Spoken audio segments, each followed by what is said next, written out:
What's up, y'all? It's your girl, J. Renee with Prison Riot Radio. I hope that you're doing well. Tonight, we have an installation of The Other Side of the Game. The Other Side of the Game, we talk to loved ones and family members of those that are incarcerated or formerly so to get that perspective. Oftentimes, we concentrate so much on the person that is locked up or affected that we forget that their family has their own perspective and their own trials and tribulations. So, this installation is to focus on that and to get more understanding of each other as human beings. So, this evening, we have a lovely lady full of passion and rambunctious as well. Her name is Vanne. Hello, Vanne. Hi, Renee. How are you, Hi, my dear? Jay. You doing all right? I'm doing okay. And you too? Yep, one day at a time, pacing Yeah. ourselves. We've talked a few times before this. You have a lovely spirit and lots of passion, And like me and many others, you have been infected, I can also say, and affected by incarceration, but not with your own incarceration, but with someone that you love. So Yes, that's true. yeah, so give the people a short, summary of who you are. Okay, I'm in Canada right now, but I'm moving to the U.S. I want to be closer to my loved one. He's in a facility in southern Mississippi, and I think that he was over sentenced, and I am looking for a lawyer that will take his case and do sentence modification so that he can come home sooner. You see, a lot of people are given long sentences, but they're rehabilitated long before the sentence. Mm-hmm. Yeah, we were just talking about that, and it made me question, who are we to say how long it takes for someone to get it right, to get understanding, Yeah. We're in a position in America where we can have rule over people's lives. And even though we have that power, it doesn't always mean that we get it right every time. I know that your loved one was charged with 35 years, correct? Yes. Okay, so, for transparency, please let the listeners know what his charges were. Okay. He was charged with capital murder, aggravated assault, and possession of a firearm. Now, in court, if he would have said not guilty, there would have been a trial, but if he lost that trial, he would have been given the death penalty. So he is now charged with manslaughter and the other two charges. But the part that is hard about this, the two lesser charges, aggravated assault and possession of a firearm, run concurrent. The manslaughter charge runs consecutive, so they did that on purpose to keep him in there a long time. Okay. And they do that for a reason, to make money off the head count and get government subsidies. Right. So how old was he when he got charged? He was about 28 years old, but now he's 36. Okay. So we were also talking about, that at the time that he got these charges, he was also an active drug addict, correct? He was, hard drugs, and he also sold them, and he bought them and different things like that. Mm-hmm. Yes, he was using. Did he ever tell you what made him start using? Yeah, he felt needy for support, so he joined a gang, which was the wrong thing. He didn't get enough support from his father. You see, he always had a distant relationship with him. They didn't live in the same household, and the father could have spent more time, mm-hmm. in his life. And he's always wanted to be close to his father, but his father hasn't always wanted to be close to him. Yeah, that's unfortunate, and that's something that we find ever prevalent in America. A lot of other cultures, they take parenthood very seriously. And I think that oftentimes we forget how important it is to have a parent or, someone older than you that is teaching you and guiding you. Because when we're born, we're children and we know nothing. So everything Yeah. that we do and try to emulate, we're taught and we see. So having those, positive role models are very important. And I want my listeners to know that we're not trying to give an excuse for any types of behaviors. We just want to point out the importance of certain things in children's lives.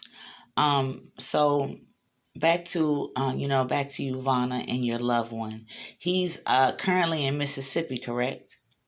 Yes, he is. Okay. Um, Anyone that is in social justice and activism knows that the South can be particularly harsh when it comes to charging, and especially to black and brown faces. That's right. And he's black. hmm So let's go back to his drug use. So I heard great news that he has been clean for 3 years or so. Yes, that's right. Okay, so in those 3 years, meeting him when he was still in his addiction and compared to now, what are the changes you have seen in him?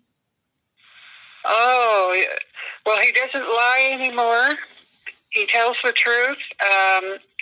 You can tell he's even in every phone call, unless say something has been affecting him at the prison. But you can communicate with him now. Before, when he'd phone me, when he was on drugs, you never knew what kind of person would come out in him. And a lot of times he would be yelling on drugs, and I was the evil person and everything like that. So I caught on, hey, wait a minute, he's high right now. Mm-hmm. So then instead of telling him to smarten up and all this kind of stuff, I just listened to him. I said, and after every pause there, I'd say, but I love you, though. I love you, Yeah. And we got talking about that after. And he said, well, I think I was instrumental in helping him get off, because I always built him up. I said, you've got a great head on your shoulders, you're beautiful inside and outside, and you're worthwhile. I said, you could still go somewhere in life. And I said, why don't you try to get off? Just try. And let's see, he did. He slipped back once, but then he went off again. And I said, man, am I ever proud of you? I said, you are strong. I said, that's the kind of man I want, a strong man like that. Exactly. And I always tell him I'm proud of him, anything he does, like that. And he, let's see now. Well, let me take one moment. Sorry. No, it's okay, my dear, and you're never sorry. I just want to take a moment for, just to put a little bit of information out there for those that are dealing with people that are addicted to drugs. Oftentimes you might watch your loved one change into someone else, and they're going to disappoint you because you want the best in them. But in those times, we try to, hone up our compassion and our love and turn down our anger and our judgment. Vanna was saying, it's very important to be someone in their life to make them aspire to be higher. But in doing that, sometimes you'll be the bad guy.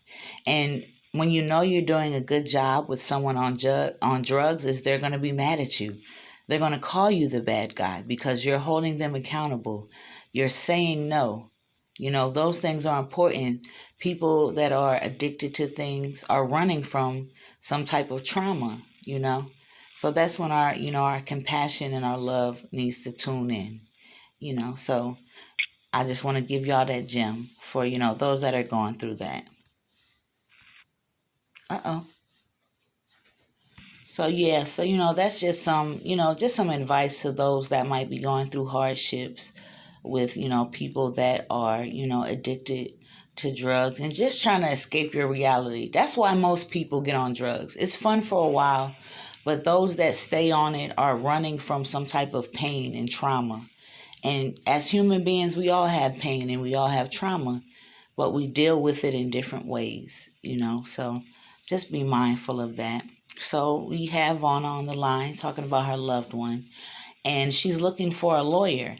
And, she's from Canada, and I did explain to her how America can be and how it is. But, it's worth the try. When you don't try, that's 100% no. When you do try, it changes up the odds. So, what Vanna is looking for is she's looking for a lawyer that is either from Mississippi or or knows Mississippi law, that is willing to take a case pro bono if need be, to have a look at her loved one's case and see who he is now, clean, and wanting to do the right thing. Is that right, Vanna? Let me make sure I'm Yes, ma'am. That's okay. right. So, when it comes to your loved one, can you tell us some things about him that you see in him that, make you smile? Well, I just love his big, warm, open heart. He's got a real good sense of humor, and I can tell in the way he talks to me that he really cares about me. Of course, I care about him too, and he's very intelligent. He could do something with his life, when he comes out. And when he does come out, he does have good supports when he comes out, because his uncle and his father own a business, and they're willing to get him certified and soon after assign the business over to him. And, of course, I'll be there to help him. I'll take care of the office while he takes care of the other stuff. Yeah, that's awesome. That's one thing we have to always make sure that we do. We have to support those that come home. They always want to act like prison is supposed to be a rehabilitative process, but they don't set them up with what they need to be successful. If you're coming home and you haven't been in the workforce and you don't have any resources and you're hungry and no one's helping you.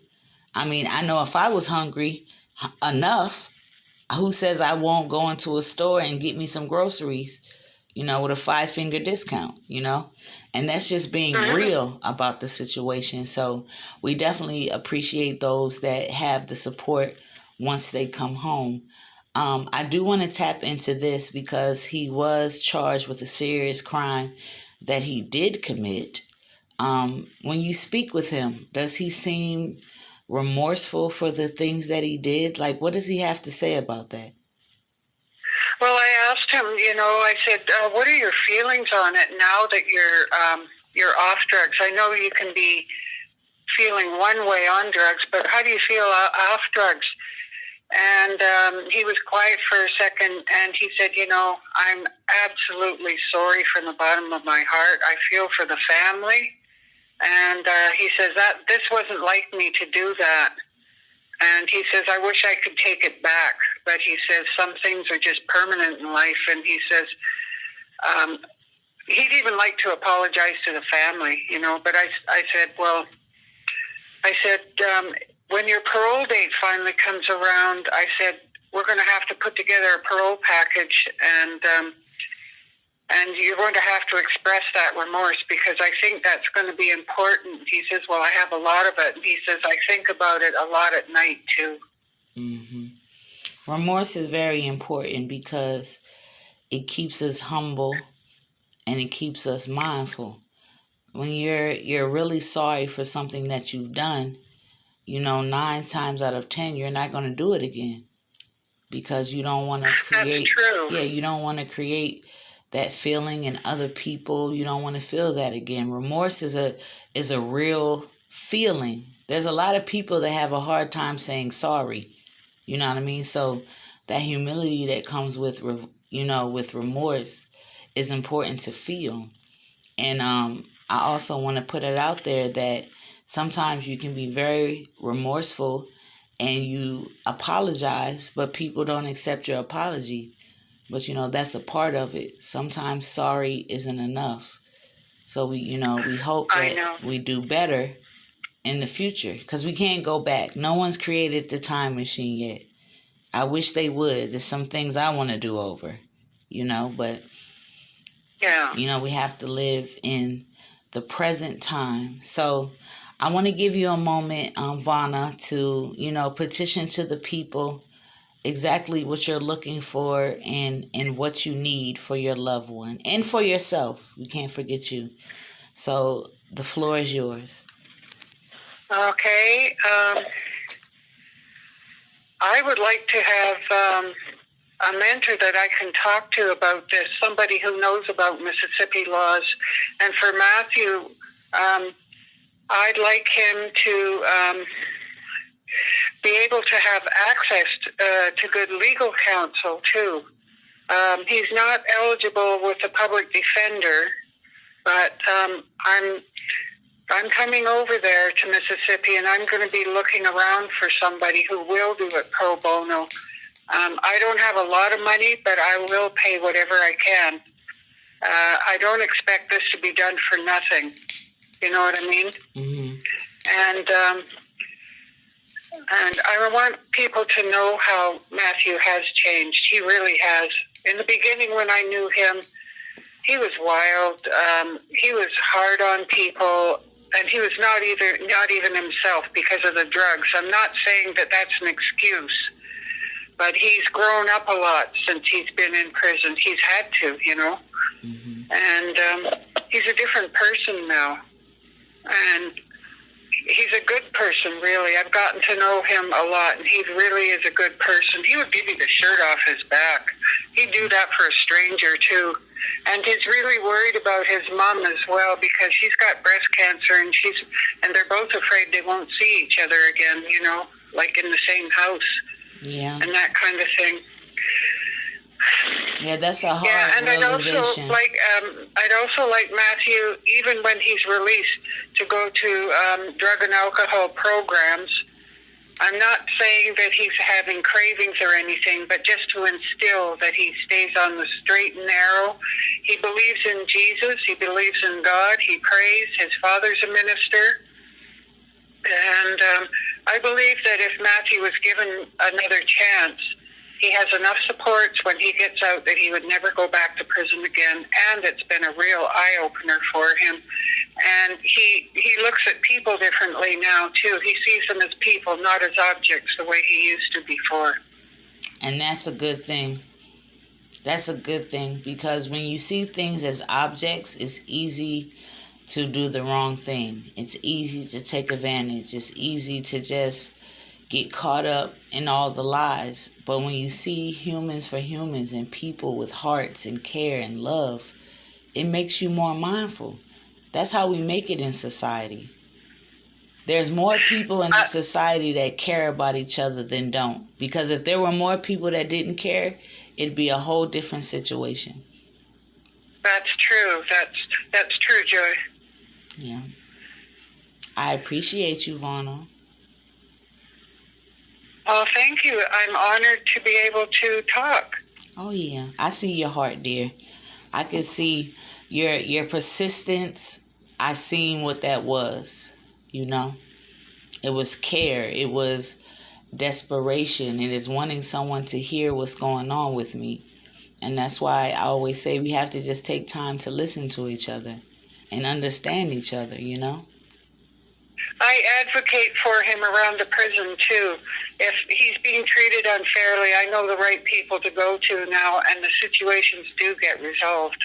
Right. And I told the warden, too, I said, I'm not going away, so you're going to have to get used to me while he's here. That's right. So I said, I'm not going away, and if he's being treated not unfairly and stuff, I said, what I would do something. And if anybody allowed him to get killed in there, I said the whole prison and people involved would be in a big lawsuit. And I said, and I won't go away. That's right. You're not going to go away, and we're not going to go away. If y'all are interested and want to help Vanna and her loved one, or you are familiar in the Mississippi law, or if you're a lawyer, or, anyone that wants to help, you can reach out to me, and I'll make sure that you connect with her. The number you can reach out to me at is 914-655-4993. You can call or text me, leave a message. Okay, we have to take care of each other. We have to show up for each other. Okay, we definitely appreciate you. I appreciate Vanne. We appreciate everyone that took the time to listen. Okay, we'll be back with you in a little bit. Good night.